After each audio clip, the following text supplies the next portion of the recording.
ಧರ್ಮಸ್ಥಳದಲ್ಲಿ ಹೂತಿಟ್ಟ ಶವಗಳ ಪತ್ತೆಗೆ ಶೋಧ ಕಾರ್ಯದ ವಿಚಾರಕ್ಕೆ ಸಂಬಂಧಪಟ್ಟಂತೆ ರಿಪಬ್ಲಿಕ್ ಕನ್ನಡದಲ್ಲಿ ಫೋಟೋಗ್ರಾಫರ್ ಸತೀಶ್ ಎಕ್ಸ್ಕ್ಲೂಸಿವ್ ಆಗಿ ಮಾತನಾಡಿದ್ದಾರೆ. 1998ರಿಂದಲೇ ಧರ್ಮಸ್ಥಳದಲ್ಲಿ ಸತೀಶ್ ಅವರು ಫೋಟೋಗ್ರಫಿ ಮಾಡಿಕೊಂಡಿದ್ರು, ಸ್ಟುಡಿಯೋ ಇಟ್ಕೊಂಡಿದ್ರು. ಅನಾಥ ಶವಗಳ ಫೋಟೋಗ್ರಫಿಯನ್ನ ಇವರೇ ನಡೆಸ್ತಾ ಇದ್ದದ್ದು. ಸತೀಶ್ ಅವರ ಮೂಲಕ ಫೋಟೋಗಳನ್ನ ಪೊಲೀಸರು ಪಡ್ಕೊಳ್ತಾ ಇದ್ರು. ಯಾವುದೇ ಅನಾಥ ಶವಗಳು ಸಿಕ್ಕಿದಾಗ ಅದರ ಫೋಟೋಗ್ರಫಿಯನ್ನು ಸತೀಶ್ ಅವರು ಮಾಡ್ತಾ ಇದ್ರು. ಧರ್ಮಸ್ಥಳದಲ್ಲಿ ಸ್ಟುಡಿಯೋ ಇಟ್ಕೊಂಡಿದ್ದಂತಹ ಸತೀಶ್ ಅವರು 98ರಿಂದ ಅಲ್ಲಿ ಇವರ ಸ್ಟುಡಿಯೋ ಇದೆ.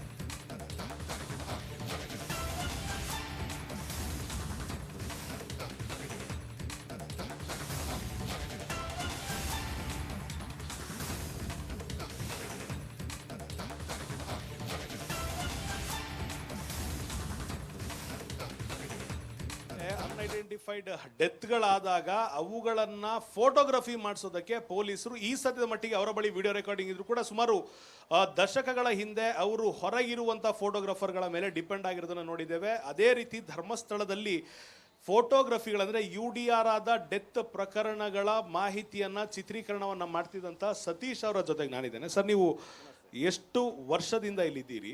ನಿಮ್ಮ ಕೆಲಸ ಏನಾಗಿತ್ತು ಈ ಸಾವುಗಳಿಗೆ ಸಂಬಂಧಪಟ್ಟಂತೆ? ನಾವು ಈ ಸಾವುಗಳಿಗೆ ಸಂಬಂಧಪಟ್ಟಿದ್ದ ಅನ್ನೋದಕ್ಕಿಂತನೂ ನಾವು ಈ ಕ್ಷೇತ್ರದಲ್ಲಿ ನಾವು ಒಂದು ಸ್ಟುಡಿಯೋ ಮತ್ತು ಲ್ಯಾಬನ್ನು ಮಾಡಿಕೊಂಡು 98ನೇ ಇಸ್ವಿಯಿಂದ ನಾವು ಇಲ್ಲಿ ನಮ್ಮ ದನಿಗಳ ಕೊಟ್ಟಂಥ ಅಂಗಡಿಗಳಲ್ಲಿ ನಾವು ಇಲ್ಲಿ ಇದು ಮಾಡ್ಕೊಂಡಿದ್ದೇವೆ. ಅದೇ ರೀತಿ ಇಂಥ ಕೆಲವು ಈ ನೇತ್ರಾವತಿ ಹೊಳೆಯಲ್ಲಿ ಮತ್ತು ಆತ್ಮಹತ್ಯೆ ಕೇಸು ಇಂಥದ್ದೆಲ್ಲ ಆಗುವಾಗ ಏನಾಗ್ತಾಯಿತ್ತು, ನಮಗೆ ಸಹಜವಾಗಿ ಫೋಟೋಗ್ರಫಿ ಮಾಡಬೇಕು ಮತ್ತು ಅದನ್ನು ಸ್ಟೇಷನ್ಗೆ ಕೊಡಬೇಕು ಅಂತೇಳಿ ಬರ್ತಾಯಿತ್ತು. ಆವಾಗ ನೆಗೆಟಿವ್ ಮತ್ತು ಫೋಟೋಗ್ರಫಿ ಸಿಸ್ಟಮ್ ಇದ್ದದ್ದು. ಈಗಿನಾಗಿ ಡಿಜಿಟಲ್ ಸಿಸ್ಟಮ್ ಇರಲಿಲ್ಲ. ಆವಾಗ ಏನು ಮಾಡ್ತೀವಿ, ಫೋಟೋ ತೆಗಿತಾ ಇದ್ವಿ. ತೆಗೆದದ್ದನ್ನು ನಾವು ಕೂಡಲೇ ಸ್ಟೇಷನ್ನವರು ನಮ್ಮ ನೆಗೆಟಿವ್ ಸಮೇತನೂ ಅವರು ತೊಗೊಂಡು ಹೋಗ್ತಾಯಿದ್ರು. ಯಾಕೆಂದರೆ ಅವ್ರಿಗೆ ಅದು ಆ ಮಾಹಿತಿ ಹೊರಗೆ ಹೋಗಬಾರ್ದು ಮತ್ತು ಆ ಮಾಹಿತಿಗಳು ಸ್ಟೇಷನಿಂದ ಮಿಸ್ಯೂಸ್ ಆಗಬಾರ್ದು ಅನ್ನೋ ಕಾರಣಕ್ಕೆ ಅವರೆಲ್ಲ ಅದನ್ನು ತಗೊಂಡು ಹೋಗ್ತಾಯಿದ್ರು. ಮತ್ತು ಸಾಧಾರಣ 100ರಲ್ಲಿ 90% ಇದ್ದಂಥ ಏನು ಕೇಸ್ಗಳಿದ್ದಾವೋ ಕ್ಯಾರಿ ಮಾಡಲಿಕ್ಕೆ ಆಗುವಂಥ ಕೇಸ್ಗಳು ಸಾಧಾರಣ ಡಾಕ್ಟ್ರುಗಳು ನಾವು ಫೋಟೋ ತೆಗೆದು ಕೂಡಲೇ ಡಾಕ್ಟ್ರುಗಳಿಗೆ ಬೆಳ್ತಂಗಡಿ ಸ್ಟೇಷನ್ ಅಥವಾ ಬೇರೆ ಬೆಳ್ತಂಗಡಿ ಸ್ಟೇಷನ್ ಅಥವಾ ಅಗತ್ಯ ಇದ್ದರೆ ಮಂಗಳೂರು ಇದಕ್ಕೆ ಬಂದು ಅದನ್ನ ಕ್ಯಾರಿ ಮಾಡಿ ತೊಗೊಂಡು ಹೋಗ್ತಾಯಿದ್ರು.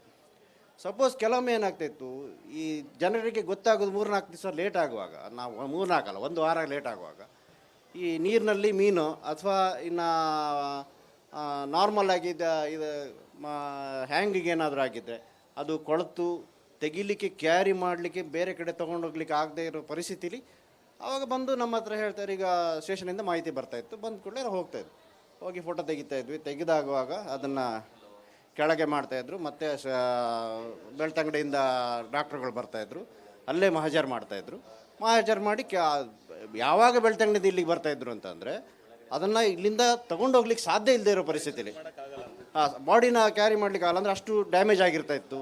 ಮತ್ತು ಈ ಕೆಲಸಗಾರರು ಸಹಿತ ಅದನ್ನ ಮುಟ್ಟುವ ಪರಿಸ್ಥಿತಿ ಇರೋದಿಲ್ಲ.